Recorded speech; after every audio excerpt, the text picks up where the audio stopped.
My name is Dorothy, and I'm 60 years old.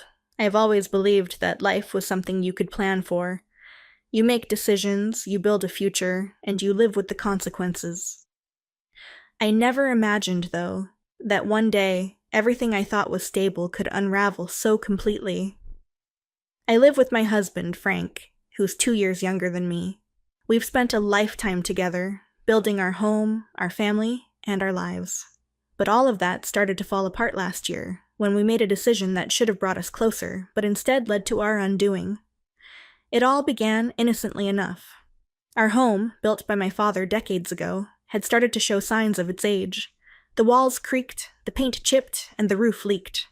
It was a house full of memories, but it needed serious work if we were going to continue living there comfortably. So, Frank and I decided to renovate. The costs were high, and the monthly mortgage repayment of $1,800 weighed heavily on our minds. But I held a senior position at a leading company, and the bank was willing to approve the loan in my name.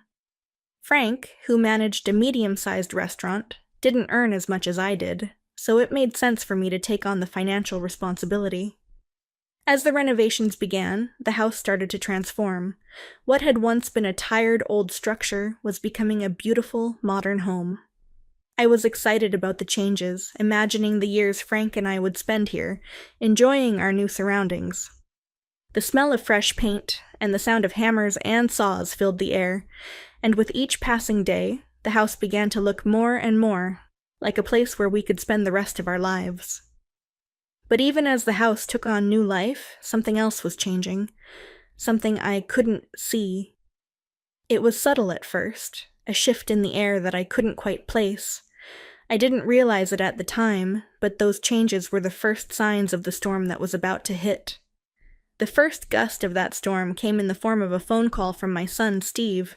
He was 31 years old, a responsible and hardworking man who had never given me cause for concern. "Mom," he said, "I'm getting married." The news took me by surprise.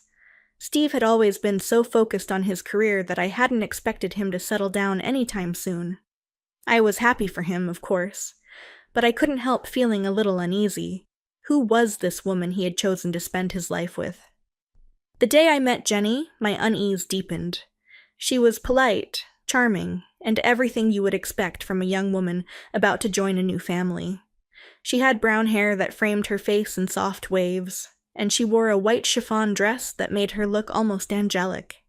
She greeted Frank and me with a warm smile, showing off her perfect white teeth. "I'm Jenny," she said, her voice sweet and clear. "It's such an honor to meet you."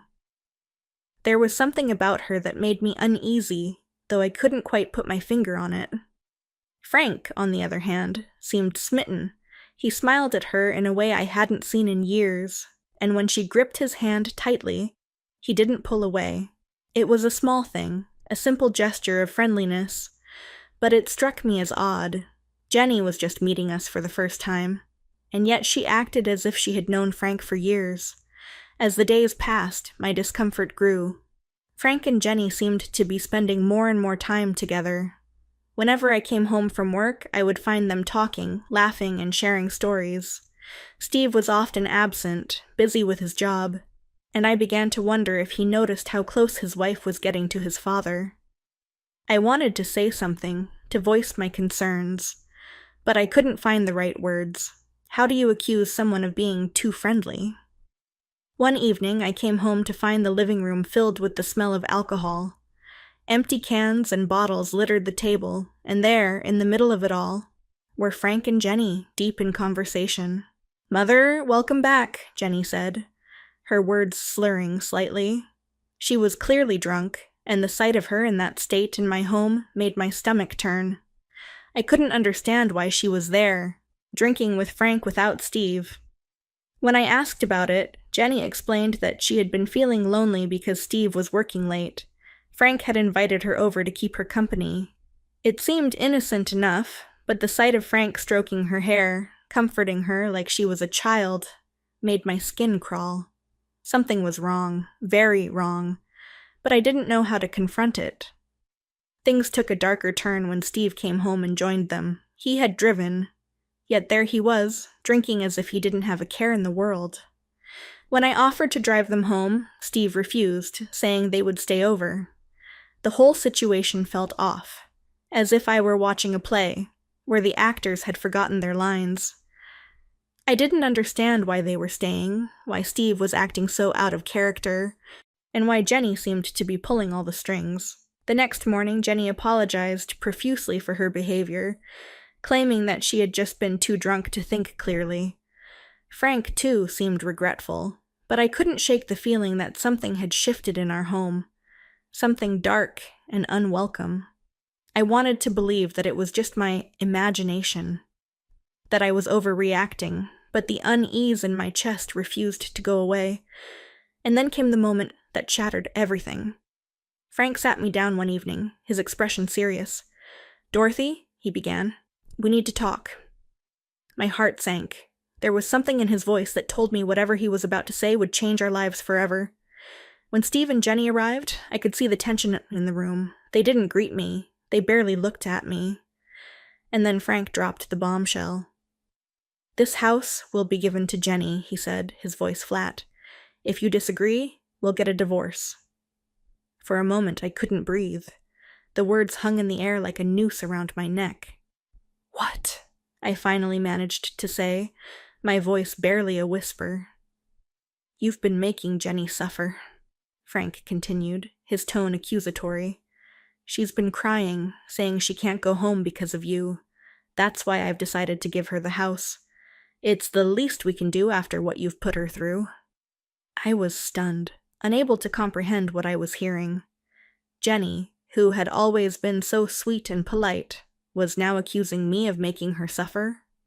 And Frank, my husband, was siding with her? I had done nothing wrong, nothing.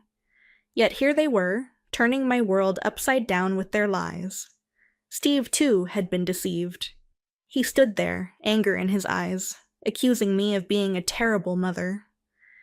"How could you do this to Jenny?" he shouted. "You've always been so controlling, so overbearing. I can't believe you would treat her this way." The more I tried to defend myself, the angrier they became. Jenny cried, playing the victim, and Frank and Steve both fell for it. I was outnumbered, outmatched, and overwhelmed. They wanted me out of the house. My house, the one my father had built, the one I had lived in all my life.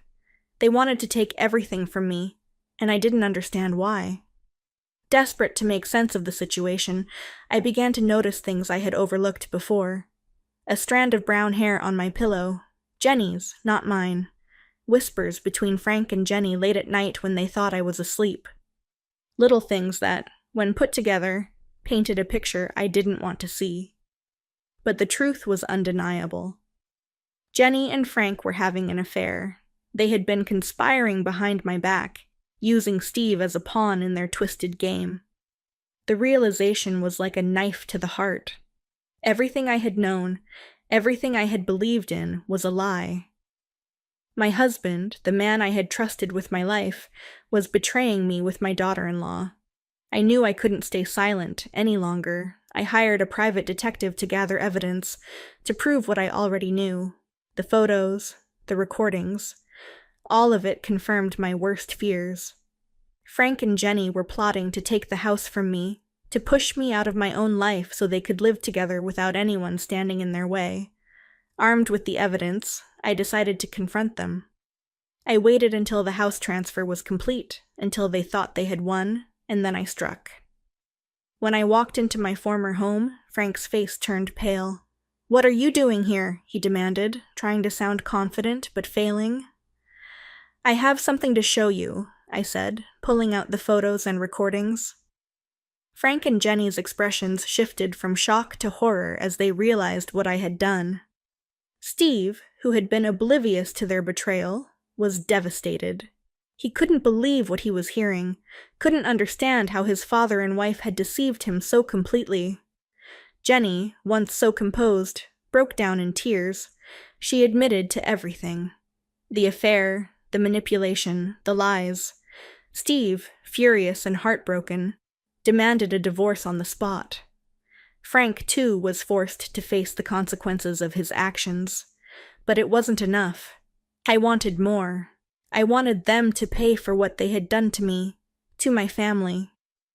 I filed for divorce and demanded alimony from Frank.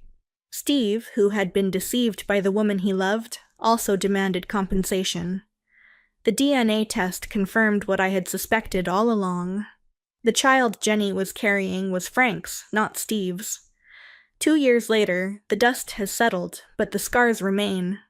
Steve and I are slowly rebuilding our relationship, though the trust between us has been shattered.